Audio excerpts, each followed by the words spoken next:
दिवाळीनंतर राज्यातल्या निवडणुकांचा मोठा फैसला होणार आहे। राज्य निवडणूक आयोग आता ठरवणार आहे की आधी जिल्हा परिषद आणि पंचायत समितीच्या निवडणुका घ्यायच्या की नगरपालिका आणि नगरपंचायतीच्या। खात्रीलायक सूत्रांच्या माहितीनुसार हा निर्णय दिवाळीनंतर घेतला जाणार असून सध्या आयोग राज्यातल्या परिस्थितीवर बारकाईने नजर ठेवून आहे। अलीकडच्या अतिवृष्टी आणि मोठ्या प्रमाणात झालेल्या नुकसानीच्या पार्श्वभूमीवर जिल्हा परिषदेच्या निवडणुका आधी घेणं उपयुक्त ठरेल का याचा विचार सुरू आहे।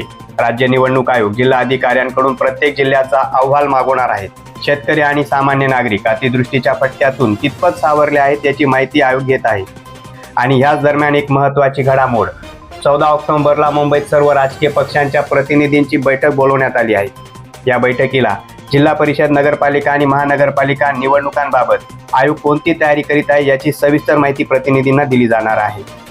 म्हणूनच सध्या तरी नगरपालिकेच्या निवडणुका आधी होतील की नाही याबाबतही अनिश्चितता कायम आहे। प्रखर न्यूजसाठी भैयासाहेब माळी, सटाणा।